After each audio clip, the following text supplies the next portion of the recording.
Og það sem ég hafði verið beðinn að gera var í rauninni að fjalla þessar verkfallsaðgerðir sem núna eru í gangi pínulítið. Og það kannski full ástæða til vegna þess að það hefur verið í fjölmiðlum, bæði í sjónvarpi, Stöð 2, RÚV og síðast í blöðunum, alls konar umfjöllun það sem hefur verið að svona fjalla það sem að Efling og stéttarfélögin hér í Reykjavík eru að gera eða hafa hugsað sér að gera. Og bara svo ég vitni í grein í Morgunblaðinu í gær, þar sem er haft eftir okkar dómara í félagsdómi og kennara í vinnurétti að það sé margar spurningar sem að vakna eins og hún segir í Mogganum. Er það öruggt að allir félagsmenn séu í sambandi og fái tilkynningu kosningarnar? Fá allir með atkvæðisrétt að koma að málum? Er tryggt að atkvæðagreiðslan sé leynileg og að ekki sé verið að fylgjast með neinum þegar hann kýs, spyr hún. Og segir svo að lokum, það mikill hraði í gangi, ég myndi ekki vilja vera í þessum sporum og svo framvegis og svo framvegis. Og eitthvað hafi komið fram í fjölmiðlum líka og þegar við séð það eru allir að hafa óskaplegar áhyggjur af því hvort að Efling sé nú alveg örugglega að gera þetta eins og þeir eigi að gera það. Ástæðan til þess að eiga þetta samtal við ykkur að segja ykkur það, já, við vitum bara alveg svo nokkurn veginn hvað að gerast. Ég sitt í kjörstjórn Eflingar og Eflingar með sinn lögfræðing, Karl Karlsson, að vinna þessu og við hér á lögfræðideildinni vinnum með þeim og við teljum að við vitum alveg hvað við erum að gera. En auðvitað tímaraminn rosalega skammur. Það var 21. febrúar sem var ákveðið að setja á dagsverkfall, 8. mars, á alþjóðlegum baráttudegi kvenna og jafnframt að nota daginn þá til þess að varpa sérstöku ljósi á réttarstöðu og kjör kvenna á þeim vinnustöðum í Reykjavík sem borga hvað lægst laun til kvennastétta. Er hægt að framkvæma það? Og þið veitir hvernig það þegar formaðurinn í félaginu biður eitthvað, þá bara hlaupa lögfræðingarnir og aðrir eins hratt og þau geta og þegar að fundi lauk í samninganefnd klukkan 9 kvöldið, þá var bara hægt að setja verkfallsboðun í lofti og ná auglýsingu hana þar fyrir klukkan 10 og þar kemur kannski svona fyrsta sem að hægt að gagnrýna því að segir í reglugerðin okkar þegar ég auglýsa atkvæðagreiðslu viku áður en ná að ljúka. Er auglýsing atkvæðagreiðslu, er það bara hægt að gera það með á einn hátt? Er bara heimilt að auglýsa eitthvað með því að auglýsa það í Morgunblaðinu? Eða er heimilt að gera það með einhverjum öðrum hætti? Þetta var auglýst tryggilega á heimasíðu félagsins og þetta var auglýst með því að koma þessu í alla fréttatíma klukkan 10 þá kvöldið og þetta var síðan sett inn sem sérstök auglýsing á Facebook. Við teljum að þetta eigi að vera nóg. Síðan er það atkvæðagreiðslan sjálf, fólk er að hafa áhyggjur af því vegna þess að það var bara ákveðið. Við vitum það að í veitingageiranum í Reykjavík er að vinna mikið af fólki sem að ekki hefur sömu tækifæri kannski og margir aðrir til þess að koma á skrifstofur félagana til þess að greiða atkvæði. Þetta fólk sem margt hvert er ekki með íslykla og hefur því ekki tækifæri til þess að greiða atkvæði rafrænt eins og við hinn myndum hafa. Þannig þá spurningi þessi, ef þú ert með rafræna allsherjar atkvæðagreiðslu eins og þetta var, er hægt að framkvæma hana þannig að það sé hægt að kjósa í símanum, í fartölvunni, það sést rafrænt bara, og líka á pappír. Okkar niðurstaða var svo, já, það er hægt. Það löng hefð fyrir því að áður en kosningar hefjast, hvort sem eru rafrænar eða framkvæmdar með einhverjum öðrum hætti, að þá sé kosið utan kjörfundar á pappír.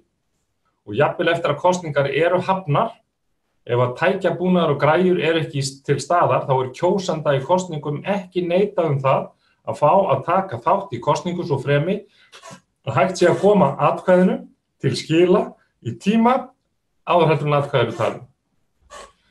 Og þegar rafræna atkvæðagreiðslu er að ræða, þá er algjörlega ljóst að það er ekki ásættanlegt að ganga fram hjá þeim einstaklingum sem ekki eru með íslykla eða rafrænan tækjabúnað til þess að kjósa. Það er bara ekki ásættanlegt að ganga fram hjá honum með því að leyfa ekki kosningu á pappír samhliða.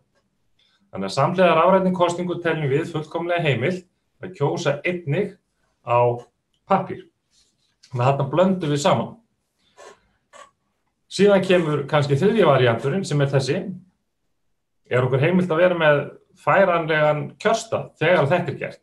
Því að það hefur vakið mikla athygli að Efling leigði sendiferðabifreið og merkti hana í bak og fyrir og notar hana til þess að ferðast á milli vinnustaða og milli hótela og veitingahúsa í Reykjavík og segja ef að þú kemur ekki til okkar að kjósa eða hefur ekki tíma eða getu þá erum við bara komin til þín og hér er kjörstaðurinn.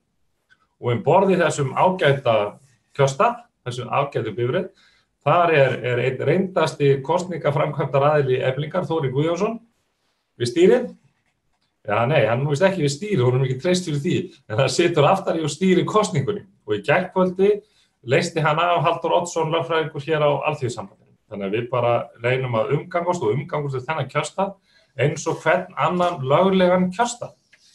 Og það eru mörg dæmi fyrir því sem að þið efalaust þekkið sjálf eða getið spurt í ykkar nánasta umhverfi þegar það hafa verið greidd atkvæði kjarasamninga og að minnstakosti eins og það hefur verið hér í Reykjavík og ég veit víða út á landi að þá hefur einfaldlega verið farið með innsiglaða kjörkassa inn á mjög stóra vinnustæði eins og til dæmis inn í frystihús og opnaður kjörstaður í skamman tíma upp í kaffistofu og öllum reglum fylgt. Við erum ekki að gera neitt í þessari kosningu öðruvísi heldur en þarna hefur verið gert allan tíma.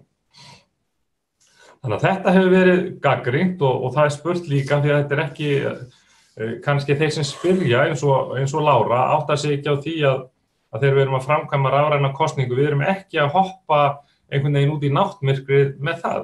Eins og því reynsla okkar úr verkföllunum 2015 var mjög verðmætt. Og þegar þurfti að loka kjarasamningum með með venjulegum póstatkvæðagreiðslum þar, eftir þá kjarasamninga, þá kom í ljós að við gátum alls ekki treyst póstinum. Við erum með, eins og í stéttarfélögum eins og Eflingu, mjög hátt og vaxandi hlutfall erlends verkafólks. Og það í mörgum öðrum félögum. Það kemur hingað til lands, það skráð til heimilis stundum bara í einhverju einni leigubílíbúð og dæmin sýndu okkur að það gátu verið milli 50 og 60 verkamenn skráðir á eitt og sama lögheimili. Og það kom í ljós að það var oftar en ekki heimili næsta yfirmanns þeirra eða eigenda fyrirtækisins. Síðan þegar við þurftum að framkvæma póstatkvæðagreiðslu, þá sendum við bara eins og lög gera ráð fyrir póstinn á þar heimilisfang sem skráð var sem lögheimili og þá bárust eftir við 100 bréf inn á heimili forstjórans eða eigandans. Þessi bréf komust aldrei til skila, þau voru árituð bara býr ekki hér, fluttur eða eitthvað svona og skilað til póstsins og þá kom í ljós að pósturinn hélt sína eigin skrár sem var til hliðar við lögheimilisskráninguna og í einni kosningunni sem við þurftum að framkvæma sem var út af lífeyrismálunum eins og þið munið, þar sem voru yfir 100 eða rétt 100.000 félagsmenn Alþýðusambandsins á kjörskrá og fengum við næstu á annan 20.000 bréfsendinga senda tilbaka og þá blöskraði okkur. Kerfið var ekki að gefa kost á því að allir fengju að kjósa.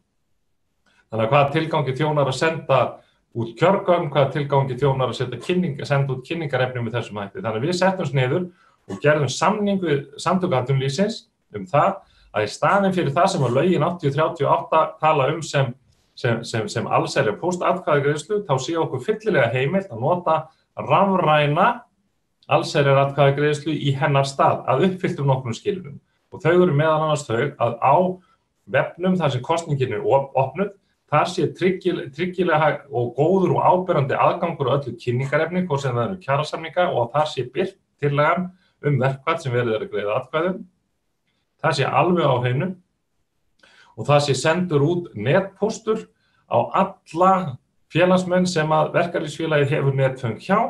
Það sem má gera það oftar en einu sinni og oftar heldur en tvisvar, þannig að upplýsingar komist til skila og síðan þarf að auglýsa kosninguna á þeim miðlum og þar það sem ég fjallaði áður, þannig að allir viti að kosningin sé að hefjast og síðan því þetta haldið áfram svo sem og ég held að sé dyljist engum að fara í að sé í gangi kosning hér suður í Reykjavík og í nærsveitum okkar hér verkfall.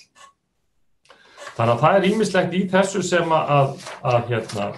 í gangi og eitt af því sem líka hefur verið gagnrýnt við okkur og sagt, heyrði, býtum við, þið eru með milli 7 og 8.000 manns á Félagsráði Eflingar sem vinnur samkvæmt samningnum hótel og veitingahús. En þetta verkfall sem nú á að fara að skella á 8. mars, það tekur bara til 700 félagsmanna Eflingar sem beinlínis að vinna við ræstingar og þrif inn á hótelum. Býtum við, á þá ekki kjörskráin að vera bara þeir, en þið ætlaði að nota alla. Við höfum sagt, já, það heimilt. Það ákvæði í 15. grein laganna númer 80/1938 sem að í fyrstu málsgreininni leggur út meginregluna að það alltaf að vera allir sem vinna undir kjarasamningnum í allsherjar atkvæðagreiðslu sem að greiða atkvæði verkfall. Síðan í annarri málsgreininni undanþáguheimild sem segir ef að vinnustöðin eigi bara að taka til eins vinnustaðar eða takmarkaðs hóps manna, þá sé heimilt að láta þann hóp bara taka þátt í atkvæðagreiðslu. Við höfum aldrei haft hugmyndaflug til að láta okkur detta það í hug að þar sem að stendur að eitthvað sé heimilt að gera, að það sé skylt. Og ósköp einfaldlega Efling núna að notfæra sér það að nota ekki þetta heimildarákvæði. Og segir, við ætlum að nota fyrir þennan veikasta hóp í þessum atvinnurekstri inn á hótelunum, við ætlum að veita honum skjól í því að það séu allir félagsmenn sem vinna samkvæmt kjarasamningnum sem taka ákvörðun það hvort að verkfalli verður. En á sama tíma og takið eftir því, þá allt gert til þess að fá sem flest atkvæði og vera í sem nánustum tengslum við þetta fólk sem að fara í verkfall. Það þess vegna sem að kjörstjórnin eða fulltrúar hennar fara út á vinnustæðina með þennan bíl til þess, með þennan færanlega kjörstað til þess einmitt að tryggja það að þetta fólk fá að greiða atkvæði. Alveg eins og hægt Þannig að þetta teljum við löglegt líka. En svo kannski má klikja út með því að ég held að þetta nú að vera svona 10 mínútur korter bara stutt innlegg svona í morgunsáru til að hressa ykkur við. Að auðvitað það þannig að Samtök atvinnulífsins láta reyna á alla hluti í kringum allar vinnustöðar. Það bara þannig. Það þeirra hlutverk að gera það. Og Samtök atvinnulífs búin að boða það að þau ætla að láta reyna á það hvort að önnur málsgrein 15. greina sé í rauninni heimildarákvæði eða hvort þetta skylduákvæði og hvort að þurfi, og það kannski langt mál að fara í það, hvort að okkur beri skylda til að túlka þetta ákvæði í lögum 8038 nákvæmlega eins og það hefur verið túlkað sambærilegt ákvæði í lögunum kjarasamning opinberra starfsmanna þar sem að það alltaf skylt að láta þá sem að fara í verkfall greiða atkvæði ef það tilteknar stofnanir.